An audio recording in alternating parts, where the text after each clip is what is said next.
महाराष्ट्र पहुंचकर प्रधानमंत्री मोदी ने माफी मांगी है। शिवाजी महाराज की मूर्ति टूटने पर उन्होंने माफी मांगी। छत्रपति शिवाजी मेरे आराध्य देव, यह कहना प्रधानमंत्री मोदी का। शिवाजी के चरणों में माफी मांगता हूं। तो वीर सावरकर का अपमान करने वाले माफी नहीं मांगते। मैं माफी मांगता हूं, चरणों में झुककर यह बात कही गई प्रधानमंत्री मोदी से। वो महाराष्ट्र दरअसल आज पहुंचे थे कार्यक्रम में और वहीं पर यह बातें प्रधानमंत्री की तरफ से कही गई हैं। शिवाजी महाराज की जो मूर्ति टूटी है उसको लेकर वहां पर जबरदस्त बवाल देखने को मिल रहा है। महाराष्ट्र में आने वाले दिनों में चुनाव, सियासत उफान पर है। बीजेपी को विपक्ष की पार्टियां वहां घेर रही हैं। इस धरती पर आते ही आज मैंने पहला काम मेरे आराध्य देव छत्रपति शिवाजी महाराज में उनके चरणों में सर झुका करके क्षमा मांगने का कर रहा हूं। और इतना ही नहीं, जो लोग छत्रपति शिवाजी महाराज को अपने आराध्य देव मानते हैं, उनके दिल को जो गहरी चोट पहुंची है, मैं ऐसे आराध्य देव की पूजा करने वालों को भी, उनकी भी सर झुका करके क्षमा मांगता हूं। मेरे संस्कार अलग है। हमारे लिए हमारे आराध्य देव से बड़ा कुछ नहीं होता है। इस धरती पर आते ही आइए सीधे मैं आपको लिए चलता हूं मृत्युंजय के पास। मेरे सहयोगी इस वक्त मुंबई से मेरे साथ मौजूद हैं।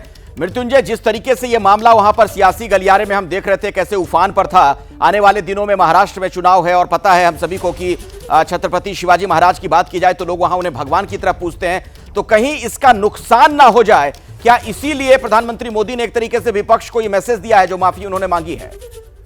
आवाज नहीं आ रही है तो शायद आवाज नहीं जा रही मृत्युंजय तक। हम कोशिश करते हैं मृत्युंजय कि आपसे हमारा कनेक्शन दोबारा हो जाए ताकि हम आपसे बातचीत कर पाए।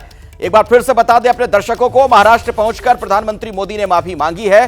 शिवाजी महाराज की मूर्ति टूट गई थी और इसे लेकर विपक्ष लगातार बीजेपी पर हमलावर है। करप्शन तक के आरोप लगा दिए गए और चूंकि खुद प्रधानमंत्री मोदी ने इस मूर्ति का अनावरण किया था, ऐसे में वहां बीजेपी बैकफुट पर नजर आ रही थी।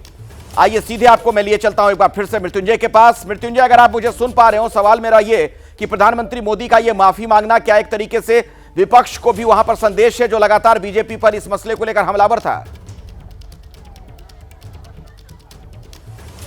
देखिए, पहले तो ये समझना होगा कि महाराष्ट्र की भूमि पर छत्रपति शिवाजी महाराज को आराध्य, जिन्हें सभी मानते हैं, उन्हें किसी भी प्रकार से ठेस पहुंचाकर, उनके मानने वालों को ठेस पहुंचाकर तो कोई राजनीति नहीं कर सकता।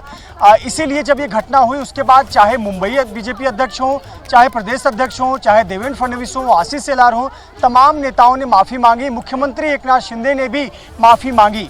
लेकिन प्रधानमंत्री का माफ़ी मांगना बहुत ज़रूरी बनता था महाराष्ट्र की जनता की भावना से अपनी भावना जोड़ने के लिए। और उन्होंने याद दिलाया कि जब 2014 में उन्होंने इस दिल्ली की राजनीति में कदम रखा था, तब सबसे पहले रायगढ़ में आकर उन्होंने शिवाजी महाराज के यहाँ पर पैर पड़े थे और फिर शपथ ली थी कि वो आगे अपने जो कार्यभार है वो आगे देखेंगे। लेकिन यहाँ पर दूसरा भी है कि प्रधानमंत्री नरेंद्र मोदी ने विपक्ष को आईना भी दिखा दिया कि आप हमारे आराध्य पर कुछ हुआ तो हम आप हो हल्ला करते हैं, हंगामा करते हैं, हम तो उनसे माफ़ी मांगते हैं, उनसे ही नहीं उनके मानने वालों से भी माफ़ी मांगते हैं। लेकिन आए दिन जब आप वीर सावरकर पर, स्वतंत्र वीर सावरकर पर टिप्पणी करते हैं, उसको लेकर क्या है, उसको लेकर तो आप कोर्ट में भी जाने के लिए तैयार रहते हैं, उनका आए दिन अपमान करते हैं, तो ऐसे लोगों पर क्या कहेंगे? तो कहीं ना कहीं प्रधानमंत्री ने आईना दिखाया है न केवल महाराष्ट्र विकास आघाड़ी को, विशेष तौर पर उद्धव ठाकरे को, क्योंकि उद्धव ठाकरे वीर सावरकर को मानते हैं, लेकिन वो महाराष्ट्र विकास आघाड़ी यानी कांग्रेस और एनसीपी के साथ है। कांग्रेस जो कि वीर सावरकर को लेकर टिप्पणी करती रहती है और राहुल गांधी उस पर कई बार बयान दे चुके हैं। तो कहीं ना कहीं प्रधानमंत्री ने जो पहले ही अपने वक्तव्य में साफ कर दिया कि छत्रपति शिवाजी महाराज से तो कोई बड़ा नहीं और उनसे माफी मांगना ये तो हमारे आराध्य हैं। लेकिन विपक्ष को भी आईना दिखा दिया। कहीं ना कहीं जो ये पूरा माहौल हंगामा चल रहा था, प्रधानमंत्री ने ये बोलकर काफी हद तक इसे ठंडा कर दिया। ठीक है, सबसे बड़ी खबर आपको बताएं, 2 घंटे की जुमा ब्रेक पर को खत्म कर दिया गया है। असम विधानसभा ने यह ब्रेक खत्म कर दिया है। 1937 से शुक्रवार को 2 घंटे का ये अवकाश, 2 घंटे का ब्रेक मिलता था जुमा के वक्त। औपनिवेशिक बोझ के निशान मिटा दिए गए, ये कहा हिमंता ने। वहां के मुख्यमंत्री ने यह बात कही है। दरअसल ये 1937 से ये चला आ रहा था कि जुमे के दिन 2 घंटे का ब्रेक दिया जाता था। आइए सीधे मैं आपको लिए चलता हूं अपनी सहयोगी मनोज्ञा लोयवाल के पास। मनोज्ञा, जरा विस्तार से बताइए इस खबर के बारे में। देखिए, असम सरकार का ये बड़ा फैसला है जिसमें जुम्मे के दिन यानी शुक्रवार के दिन 2 घंटे का ब्रेक दिया जाता था, जिसमें नमाज पढ़ने के लिए और बाकी धार्मिक गतिविधियों के लिए ये ब्रेक दिया जाता था।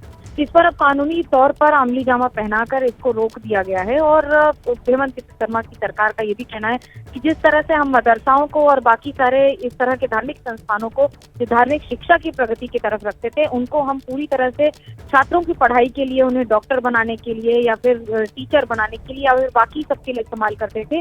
ठीक उसी तरह से ये जो 2 घंटे का समय था, इसे पूरी तरह से बंद करके कोई भी व्यक्ति अगर सरकारी कर्मचारी है और सरकारी काम करने आता है तो उसके ऊपर उस कर्तव्य के तहत उसे ये काम करना जरूरी हो जाता है, न कि धर्म के आधार पर 2 घंटे की छुट्टी मिलना। जी धन्यवाद आपका मनोज्ञा इस जानकारी के लिए। तो 1937 से ये प्रथा चली आ रही थी, 2 घंटे का ब्रेक दिया जाता था जुमे के दिन, लेकिन इसे अब सरकार ने खत्म करने का फैसला लिया है। बारिश और तूफान गुजरात में कैसे उफान आपको दिखाते हैं। बारिश, बाढ़ और बर्बादी, गुजरात में त्रासदी। बारिश और तूफान, गुजरात में उफान। वुल्फ टेरर, खतरनाक फियर। गुजरात में आसमान से लेकर जमीन तक आफत ही आफत दिखाई दे रही है। लोग जान बचाने के लिए गुहार लगा रहे हैं। घर बार छिन गया। आसमान से बरसे पानी ने उन्हें कहीं का नहीं छोड़ा। गुजरात वासियों पर संकट के काले बादल और ज्यादा गहरे हो गए, क्योंकि बारिश के बाद तूफान की दस्तक से लोग डरे हुए हैं, सहमे हुए हैं। सवाल कई हैं। क्या असना गुजरात को डुबो देगा? गुजरात के हालात की हर ग्राउंड तस्वीर आप तक हम पहुंचाएंगे। मुश्किल हालातों के बीच जांबाजी की तस्वीर भी आपको दिखाएंगे, जिसके लिए मेरे साथ मेरे सहयोगी जुड़ रहे हैं। अभिषेक उपाध्याय अहमदाबाद से मौजूद हैं, उनसे मैं बातचीत की शुरुआत करूं उससे पहले अभी की बड़ी खबर मैं बताना चाहता हूं आपको। अगले कुछ घंटे में गुजरात के लिए बहुत ही भारी है। अरब सागर के ऊपर बन रहा है चक्रवाती तूफान। सौराष्ट्र और कच्छ से टकरा सकता है यह तूफान। चक्रवाती तूफान से भारी बारिश हो सकती है। सुरेंद्रनगर, अमरेली, गिर सोमनाथ के लिए रेड अलर्ट है। यही नहीं, कच्छ क्षेत्र से ओमान की ओर बढ़ सकता है यह तूफान। अगले कुछ घंटों में गुजरात के लिए ये एक बुरी खबर कही जा सकती है। हमारे साथ अभिषेक उपाध्याय गुजरात से जुड़ गए हैं। आप लगातार उनकी रिपोर्ट्स देख रहे हैं, वहां पर प्राकृतिक आपदा से किस तरीके से लोग त्राहिमाम हैं, परेशान हैं। अभिषेक, अभी तो सैलाब का संकट था, अब यह तूफान कितना खतरनाक हो सकता है, क्या जानकारी और आपको मिल पा रही है? देखिए, इस तूफान से सबसे बड़ा अंदेशा इस बात का है कि गुजरात के कई हिस्सों में भारी बारिश हो सकती है। अभी मैं आपको बताऊं कि अभी इस समय कच्छ इलाके में 1 इंच बारिश हो चुकी है। हालांकि वेरावल में आधा इंच बारिश हुई है, अंजार में आधा इंच बारिश हुई है, लेकिन कच्छ में 1 इंच बारिश हो चुकी है। जो किनारे के इलाके हैं, मांडवी के, भुज के, वहाँ से लोगों को निकाला जा रहा है, क्योंकि ये जो तूफान है, ये कच्छ के पास ही ये चक्रवाती तूफान हवा का दबाव है और वहाँ से ये पश्चिम दक्षिण पश्चिम की ओर जाएगा, यानी कि ओमान की ओर जाएगा। तो असर सबसे अधिक गुजरात में तेज हवाओं के तौर पे हो सकता है, बारिश के तौर पे हो सकता है। बाकायदा ऑरेंज अलर्ट जारी किया गया है और वो कच्छ से लेकर के जूनागढ़, जामनगर, अमरेली, राजकोट, वडोदरा और अहमदाबाद जहां मैं हूँ। देखिए, अभी भी यहाँ रह करके मैं साबरमती के किनारे हूँ। यहाँ भी जिस तरह से मौसम है और जिस तरह से हवाएं तेज हो जा रही हैं, ये इस बात का अंदेशा जताया जा रहा है कि जैसे जैसे ये चक्रवाती तूफान अपना आकार लेगा, वैसे वैसे गुजरात में हालात भारी बारिश के हो सकते हैं। और सबसे बड़ी चिंता इसी बात की, चूंकि इसके पहले भी पिछले 3 दिन बारिश और बाढ़ के चलते गुजरात पर काफ़ी भारी बीते हैं। अखिलेश। बिल्कुल अभिषेक, मैं दोबारा आपके पास लौटूंगा, आगे भी आपसे और ज्यादा हम जानकारी लेंगे। गुजरात में तूफान का असर अब दिखने भी लग गया है। दरअसल कच्छ के मांडवी में हवा की रफ्तार तेज हो गई है। समुद्र में ऊंची ऊंची लहरें उठने लगी हैं। आपको बता दें कि यात्रा धाम, नारायण सरोवर और कोटेश्वर में भी इसका असर देखने को मिल रहा है। यानी गुजरात में तूफान के दस्तक से पहले ही उसका असर आप समझ सकते हैं किस तरीके से कच्छ के मांडवी में हवा की रफ्तार तेज हो चुकी है। समुद्र में ऊंची ऊंची लहरें उठ रही हैं। कच्छ के अंदर जिस तरह बारिश की वजह से कई इलाकों में जल भराव की परिस्थिति हुई है। इसके बाद चक्रवात का भी खतरा बढ़ा है और खास करके मुंद्रा दरिया के किनारे में खड़ा हूँ, वहाँ का आप ये दृश्य देखते किस तरह भारी पवन आ रहा है और दरिया की मौजा है, जिस तरह हवा में उछल रहे, आप दरिया का पानी दूर तक आ रहा है। आप लगातार बारिश हो रही है और अब चक्रवात का संकट भी बढ़ रहा है। जिस तरह चक्रवात का असर देखने को मिल रहा है ये दरिया के किनारे पे, मांडवी पोर्ट का ये विस्तार है और जहाँ ये दरिया है और दरिया का आप देख सकते हो किस तरह चक्रवात का असर देखने को मिल रहा है। पूरा दरिया उछाल मार रहा है। ये चक्रवाती तूफान पर मौसम विभाग का अलर्ट भी है। मछुआरों को समंदर किनारे जाने से मना कर दिया गया है। समंदर किनारे रहने वाले लोगों को वहां से हटाया जा रहा है। असरा तूफान का असर समंदर किनारे के इलाकों पर अरब सागर में डीप डिप्रेशन से पैदा हुआ है ये तूफान, और ये तूफान कई लिहाज से खतरनाक साबित हो सकता है। इसी के मद्देनजर कई एहतियात बरते जा रहे हैं। मैं आपको लिए चलता हूं एक बार फिर से अभिषेक के पास। और अभिषेक, देखिए, सबसे बड़ी दिक्कत तो ये हो सकती है, जैसा कि आप भी बता रहे थे, अभी वहां पर बाढ़ और बारिश से कई जिले प्रभावित हैं। इस तूफान की वजह से फिर अगर तेज बारिश हुई तो पता नहीं वहां पर क्या हालात बन जाएंगे। फिर तो अभी आरबी उतरी हुई है। बिल्कुल, देखिए, सबसे अधिक चिंता की बात यही है। और मैं आपको बता दूं, मांडवी जहां की स्थितियों को आप बयां कर रहे थे, वहां पर ज़ोरदार बारिश हुई है। कच्छ में 1 इंच बारिश हो चुकी है। और यहाँ पर मैं जहाँ पर हूँ अहमदाबाद में, देखिए, यहाँ भी हवाएं तेज़ हो गई हैं। यहाँ भी जो बादल घिरे हुए हैं और जिस तरह से चक्रवाती तूफान आकार लेकर के और यहाँ से दक्षिण पश्चिम दक्षिण यानी कि ओमान की ओर बढ़ेगा, वैसे वैसे गुजरात में बारिश के आसार हो सकते हैं। ऑरेंज अलर्ट पहले से ही जारी है। और अभी जहाँ वडोदरा, जहाँ से मैं लौटा हूँ, वहाँ पर अभी बारिश के बाद अभी राहत बचाव का काम चल रहा है वहाँ पर। और अभी भी जो लोग वहाँ से निकाले गए हैं उनको सुरक्षित जगहों पर पहुँचाने का, जो नुकसान हुआ उसका असेसमेंट का, ये सब काम चल रहा है। अगर इसमें फिर से बारिश होती है तो हालात बेहद चिंताजनक हो सकते हैं। और ख़ासतौर पर पोरबंदर का जो इलाका है, जो सौराष्ट्र का इलाका है, द्वारिका का जो इलाका है, वहाँ अभी भी पानी है। तो ऐसे में अगर बारिश होगी तो वहाँ स्थितियाँ और भी ज़्यादा ख़राब हो सकती हैं। जी बिल्कुल, अब कुछ तस्वीरें भी दर्शकों को दिखाते हैं। कच्छ में भारी बारिश के बाद बहुत बुरे हालात हैं। मांडवी इलाके में जलभराव से लोगों को परेशानियां हुई हैं। आप देख सकते हैं ये तस्वीरें। यहाँ के बाबावाली इलाके में जलभराव के हालात के बीच सेना ने रेस्क्यू ऑपरेशन चलाकर कई लोगों को बचाया। मांडवी से हारून नागौरी की एक रिपोर्ट भी हम आपको दिखाएंगे। में जिस तरह भारी बारिश हुई और इसके बाद जो परिस्थिति हुई है उसका नज़ारा आपके दिखाने जा रहा हूँ कि किस तरह कच्छ के मांडवी शहर के अंदर बारिश की वजह से पूरा रास्ते में पानी दिखने मिल रहा है। पूरा शहर पानी में गरकाव हो चुका है। कई मकान और दुकान पानी में है। हम आर्मी की मदद से यहाँ पहुँचे हैं कि जहाँ लोग फंसे हुए हैं उनका रेस्क्यू किया जा रहा है, क्योंकि जिस तरह पानी भरा हुआ है। हम जिस रास्ते पे जा रहे हैं वहाँ उस रास्ते पे गाड़ियाँ दौड़ती थी, लेकिन आज बोट को चलाना पड़ता है क्योंकि यहाँ पानी भर गया है। तालाब की माफक पूरा रास्ता जाम है। बोट के द्वारा जिस इलाके में जा रहे हैं वो पूरा इलाका पानी में गरकाव है। कई गाड़ियाँ पानी में फंसी हुई है। कई मकानों के जो फर्स्ट फ्लोर है वहां तक पानी भरा हुआ है। आर्मी की 3 टीमें काम पे लगी है और 80 से ज़्यादा जवान सुबह से कई लोगों को जो फंसे थे उनको रेस्क्यू कर रहे हैं। आप ये मैं जहाँ खड़ा हूँ बोट के अंदर सबको लेके आ रहे हैं क्योंकि लगातार ये बारिश हो रही है। मैडम क्या परिस्थिति है यहाँ? बहुत गंभीर परिस्थिति है। कुछ खाने कुछ रहने दे, घर में बैठने लायक भी कुछ जगह खाली नहीं है, ठीक से हम देख सके।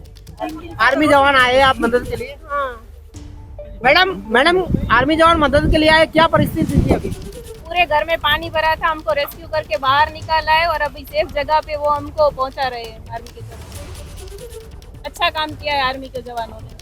तो जिस तरह ये आर्मी के जवान बोट के द्वारा सबको बाहर निकाल रहे हैं, कई लोग फंसे हुए थे जिनको निकालने की कोशिश कर रहे हैं। आर्मी के कई अधिकारी यहाँ काम पे लगे, 80 से ज़्यादा जवान काम पे लगे। सर अभी रेस्क्यू करके लाए, कैसे लोग थे? अभी कल रात से जो बारिश हो रही है तो फर्स्ट फ्लोर तक तो ऑलरेडी पानी भर चुका था, बट जिन्होंने भी मदद मांगी उन लोगों को रात को भी 9:30 बजे तक इवैक्यूएट किया गया। अभी जो बाकी बचे हुए लोग हैं उनको भी धीरे धीरे करके बाहर निकाला जा रहा है। अभी भी मैं जहाँ खड़ा हूँ पूरा रास्ता है और जहाँ गाड़ियाँ चलती थी वहाँ अभी बोट चल रही है। आप समझ सकते हो कि किस तरह का हालात हुआ है और अभी फिलहाल आर्मी के जवान लोगों को बचाने में लगे हैं। हारून नागौरी, एबीपी न्यूज, कच्छ। वडोदरा में सैलाब के बीच मगरमच्छ से भी लोगों का सामना हो गया। यहां रिहायशी इलाकों में मगरमच्छों की दहशत नजर आ रही है। दरअसल 2 दिन में रिहायशी इलाकों में 40 से ज्यादा मगरमच्छ निकल चुके हैं बाहर। अब तक 21 मगरमच्छों का रेस्क्यू किया गया है, लेकिन ये बहुत खतरनाक हो सकता है जिस तरीके से इंसानों की बस्तियों में ये मगरमच्छ प्रवेश कर चुके हैं। वन विभाग की टीम वहां पहुंचती है, वक्त रहते इन्हें पकड़ लिया जाता है, वरना कोई भी बड़ा हादसा हो जाए। कुछ तस्वीरें आपको दिखाते हैं अलग अलग जगहों से जो तस्वीरें सामने आ रही हैं। वडोदरा से लेकर आप देखिए अलग अलग जगहों पर जो ये मगरमच्छ पकड़े गए हैं। वडोदरा में रेलवे कॉलोनी के अंदर ये मगरमच्छ पहुंच गए थे। इसके अलावा आप देख रहे हैं यूनिवर्सिटी का जो इलाका था यानी विश्वविद्यालय का, वहां भी मगरमच्छ प्रवेश कर गए थे। तीसरी चौथी जो तस्वीर है उसमें भी आप देख सकते हैं कैसे लोगों के बीच घर की छत पर पहुंच गए, झील के किनारे पाए गए मगरमच्छ। मतलब चूंकि पानी पानी हर तरफ है, अब ये पानी में रहते हैं मगरमच्छ, ये पानी प्रवेश कर चुका शहर में, तो पानी के साथ साथ ये मगरमच्छ भी वहां पर घुस जा रहे हैं। गुजरात में बाढ़ बारिश से बहुत बुरे हालात हैं। प्रदेश की 24 नदियां इस वक्त खतरे के निशान से ऊपर हैं। जलस्तर बढ़ने पर 122 बांधों को हाई अलर्ट पर रखा गया। सड़क और रेल यातायात पर भी इसका साफ असर नजर आ रहा है। आइए एक बार फिर से मैं आपको लिए चलता हूं अभिषेक के पास। अभिषेक, कुल मिलाकर एक बड़ी तस्वीर जो नजर आ रही है गुजरात से, वहां पर लोगों की रोजमर्रा की जो जिंदगी होती है वो बिल्कुल पटरी से उतर गई है इस प्राकृतिक आपदा की वजह से।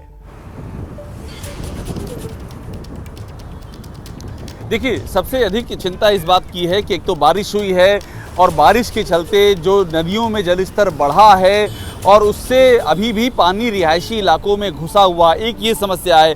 दूसरी, जहां से पानी निकल रहा है वहां पर राज्य सरकार की ओर से केमिकल के छिड़काव के निर्देश दिए गए हैं क्योंकि वहां महामारियों का खतरा है। और उसके बीच में जो असना चक्रवाती तूफान का प्रकोप है इसने और भी ज़्यादा लोगों को परेशान करके रखा हुआ है, क्योंकि इसके असर से जो बारिश होगी वो बारिश फिर से उसी समस्या को बढ़ा देगी। अभी तक जो 36 तालुका हैं गुजरात में वहाँ पर बारिश हो चुकी है। हालांकि पहले की तुलना में बारिश में राहत ज़रूर मिली है, जलस्तर भी नीचे की ओर आ रहा है। वडोदरा में, सौराष्ट्र में, द्वारिका में पहले की तुलना में पानी नीचे गया है। लेकिन अगर इस असना तूफान के चलते फिर से बारिश होती है तो फिर से हालात वही हो जाएंगे। और आप वडोदरा का जिक्र कर रहे थे, वहाँ पर जो अजवा डैम है वहाँ पर पानी का स्तर 214 फीट के ऊपर अभी मेंटेन है। उसको भी मार्क किया जा रहा है कि अगर वो पानी ज्यादा गया तो उसके लिए गेट खोलने पड़ेंगे। अभिषेक, आप नजर बनाकर रखिए इन तमाम अपडेट्स पर। बड़ी खबर मध्य प्रदेश से आ रही है जहां भोपाल में जोरदार प्रदर्शन हुआ है। यूथ कांग्रेस ने सीएम हाउस के घेराव की कोशिश की। पुलिस और प्रदर्शनकारियों के बीच झड़प की भी सूचना है। पुलिस ने वाटर कैनन का इस्तेमाल किया है। कांग्रेस कार्यकर्ताओं पर आंसू गैस के गोले भी दागे गए। पेपर लीक, नर्सिंग घोटाला, बेरोजगारी के खिलाफ यह विरोध प्रदर्शन। मध्य प्रदेश में देखिए किस तरीके से यह आंदोलन हो रहा है। यूथ कांग्रेस ने सीएम हाउस के घेराव का प्रयास किया। इस दौरान पुलिस और प्रदर्शनकारी आमने सामने आ गए, उनके बीच भिड़ंत भी हुई है। पुलिस ने वाटर कैनन का इस्तेमाल किया ताकि भीड़ को वहां से तितर बितर कर सके। तो नर्सिंग घोटाला हो, पेपर लीक वाला मामला हो, बेरोजगारी का मुद्दा हो, इसे लेकर आज कांग्रेस का यह प्रदर्शन, यूथ कांग्रेस का। और मुख्यमंत्री आवास का वो घेराव करना चाहते थे, लेकिन बीच रास्ते में पुलिस ने उन्हें रोक दिया। और उसके बाद आप देख रहे हैं किस तरीके से वाटर कैनन का इस्तेमाल किया गया। आंसू गैस के गोले भी दागे गए हैं ताकि भीड़ को उधर बढ़ने से रोका जा सके।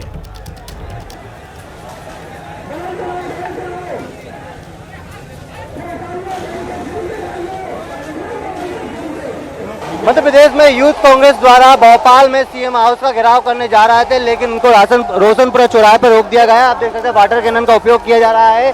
बैरिकेड से लगाकर यहाँ पर तमाम जो कार्यकर्ता पदाधिकारी है उनको यहाँ पर पुलिस प्रशासन ने रोक दिया। ये रोशनपुरा चौराहे पर ही रुक गए हैं और ये तमाम जो कार्यकर्ता हैं इसमें कांग्रेस के पदाधिकारी जीतू पटवारी सहित तमाम जो यूथ कांग्रेस के प्रदेश अध्यक्ष और राष्ट्रीय अध्यक्ष श्रीनिवास बीवीसी बोबे पे मौके पर मौजूद है। लगातार ये विरोध प्रदर्शन किया जा रहा है। कांग्रेस द्वारा एक हफ्ते से मध्य प्रदेश में जिलों सहित भोपाल की सड़कों पर इसी तरह प्रदर्शन किया जा रहा था। और आप देख सकते हैं ये जो यूथ कांग्रेस जिन्होंने ये प्रदर्शन किया गया, इसमें पेपर लीक, नर्सिंग घोटाला, बेरोजगारी, महंगाई के खिलाफ ये बड़ा प्रदर्शन किया जा रहा है। और लगातार आप देख सकते हैं वाटर कैनन का उपयोग किया जा रहा है। ये पुलिस प्रशासन द्वारा आप देख सकते हैं ये गाड़ियों से किस तरह से वाटर कैनन का उपयोग किया जा रहा है। मुख्यमंत्री आवास का घेराव करने जा रहा है, तो तमाम कार्यकर्ताओं को यहाँ पर रोक दिया गया है। देखिए किस तरह से रोशनपुरा यानी कि न्यू मार्केट रोशनपुरा पे सड़कों पर ये जंगी प्रदर्शन किया जा रहा है। हाथों में कांग्रेस पार्टी के झंडे हैं, बैनर पोस्टर हैं जिसमें लिखा नर्सिंग घोटाले के आरोपी कब गिरफ्तार होंगे।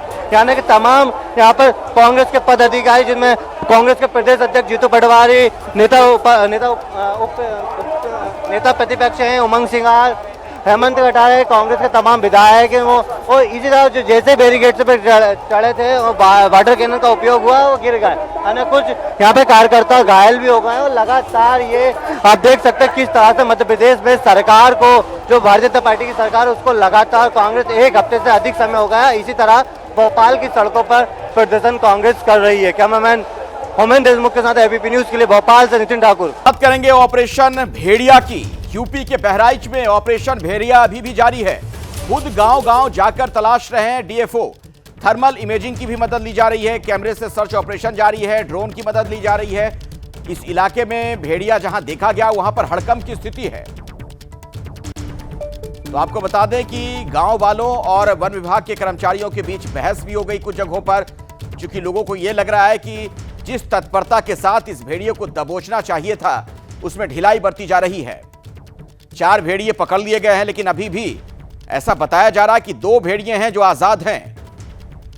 सीधे मैं आपको लिए चलता हूं संजय त्रिपाठी के पास, मेरे सहयोगी हैं जो लगातार इस खबर पर नजर बनाए हुए हैं। संजय, अब क्या स्थिति है, भेड़ियों को लेकर क्या अपडेट है? 2 अभी भी फरार हैं, कुछ उस बारे में सूचना मिल पा रही है उनके बारे में? बिल्कुल, 2 आदमखोर भेड़ियों की तलाश जारी है। उसके लिए ड्रोन कैमरों की मदद ली जा रही है, थर्मल इमेजिंग करके काम चलाया जा रहा है, लेकिन अभी फिलहाल कोई सफलता नहीं मिली है। वन विभाग के अधिकारी लगातार घूम रहे हैं ऐसे कैमरे लेकर के, अलग अलग उनकी टीमें बनाई गई हैं।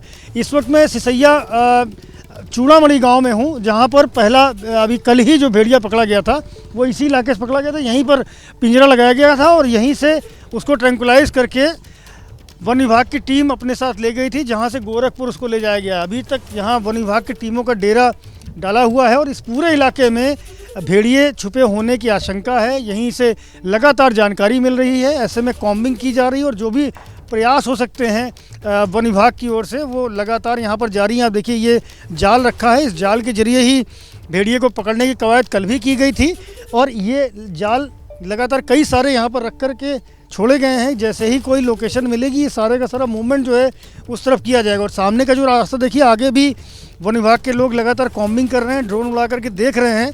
यहीं पर इसी इलाके में लगातार जो भेड़ियों की लोकेशन है वो अखिलेश मिल रही है, तो प्रयास लगातार जारी हैं, लेकिन सफलता नहीं मिल रही है। 2 आदमखोर भेड़ियों की बात कही जा रही है। जो बहराइच की डीएफओ हैं, हमने उनसे बात भी की थी, तो उनका कहना है कि हमें जो टाइमलाइन दी गई थी वो 3 दिन की दी गई थी, जिसमें से 2 दिन बीत चुके हैं। अब मात्र 1 दिन बचा हुआ, तो ऐसे में अब जो बचे हुए 2 भेड़िए हैं उनको पकड़ना एक बड़ा चैलेंज है उनके लिए। दावा तो कर रहे हैं कि जो सूचना मिल रही है, जो ग्रामीण सूचना दे रहे हैं या उनके तंत्र से जो जानकारी मिल रही है, वो सभी जगहों पर जा करके कॉम्बिंग की जा रही है, लेकिन कोई सफलता फिलहाल नहीं मिल रही है। आप देख सकते हैं चारों ओर ये वो जो इलाका है ना अखिलेश, इसी में कहीं भेड़िया छुपा हो सकता है। यहीं लगातार लोकेशन मिल रही है और कल जो भेड़िया पकड़ा गया था वो इसी इलाके से पकड़ा गया था। ठीक है संजय, मैं आता हूं। अब जो बचे हुए 2 आगे आपसे बातचीत करेंगे और बहराइच में ऑपरेशन भेड़िया की कुछ तस्वीरें दर्शकों को दिखा देते हैं। ये आदमखोर हो चुका है भेड़िया, आतंक से लोग खौफजदा हैं। अब तक 9 लोगों की मौत हो चुकी है। बहराइच के 30 गांव में दहशत का आलम है। अभी भी लोग रात भर जाग कर पहरा देते हैं। वहीं भेड़ियों की तलाश में सर्च ऑपरेशन भी जारी है। वन विभाग की कई टीमें बहराइच में हैं। आप देख रहे थे हमारे सहयोगी की रिपोर्ट में भी इलाके की ड्रोन से निगरानी की जा रही है और अब तक 4 भेड़िए पकड़े जा चुके हैं। खबर यह है कि 2 और भेड़िए हैं जिनकी तलाश की जा रही है और उसके लिए सघन वहां पर पड़ताल जारी है। आसमान से भी नजर रखी जा रही है ड्रोन कैमरे की निगाह से। ऑपरेशन भेड़िया को लेकर डीएफओ का बयान सामने आया है कि जहां भेड़ियों का आतंक वहां वन विभाग की नजर है। वन विभाग की टीम लगातार चला रही है सर्च ऑपरेशन। थर्मल कैमरे, ड्रोन से भी भेड़ियों की तलाश की जा रही है। 2 और भेड़ियों की तलाश है वन विभाग को।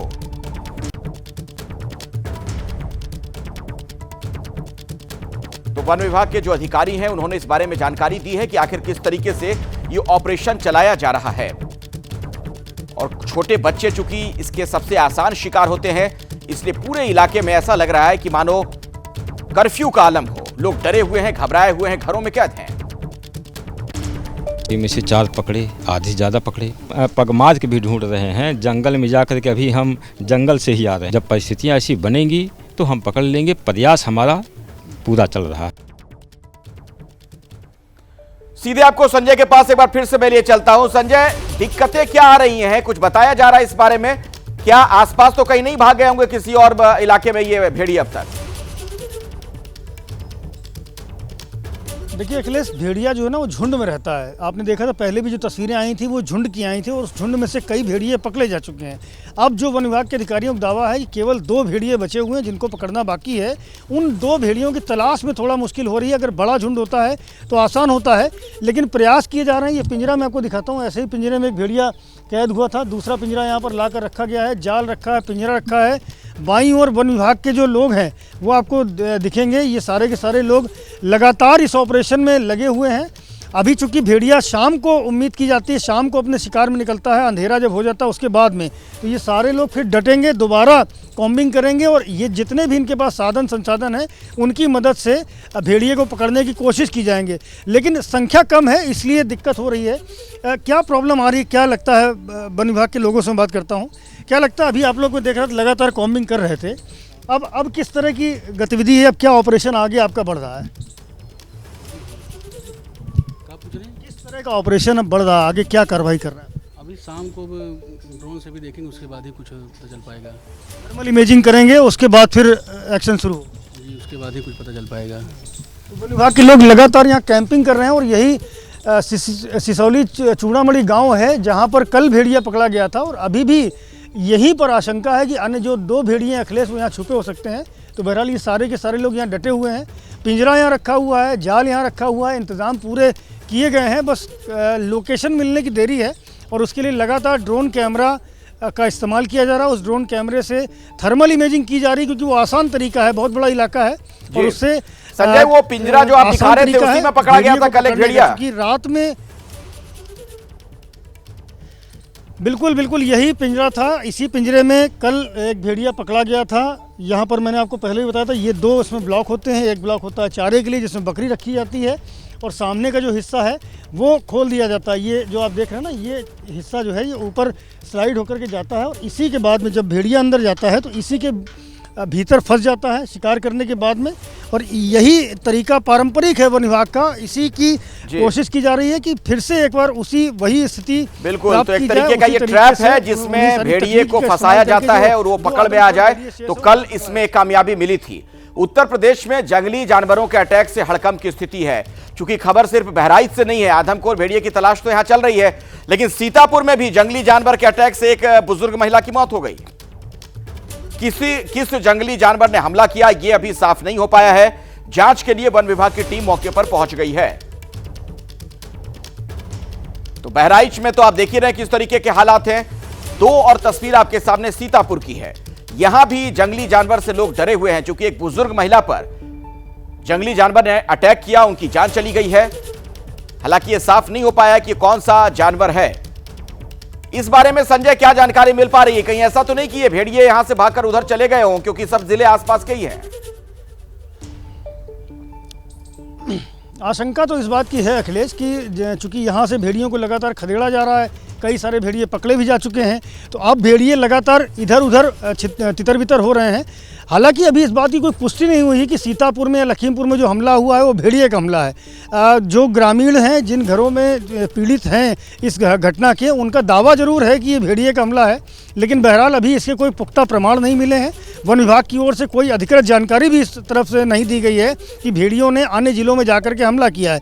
लेकिन ये आशंका जरूर जताई जा रही है कि भेड़िया मूवमेंट कर रहा है, चूँकि उसको लगातार पकड़ने की कोशिश की जा रही है, ट्रैप किया जा रहा है, तो भेड़िए किसी अन्य स्थान पर भी मूवमेंट कर सकते हैं। और ये जो 2 ज़िले हैं ना अखिलेश, वो बहराइच से लगे हुए ज़िले हैं, चाहे लखीमपुर हो या सीतापुर हो, ये लगे हुए ज़िले हैं। तो अगर भेड़िया इधर से खदेड़ा जाएगा तो कहीं ना कहीं तो भागेगा।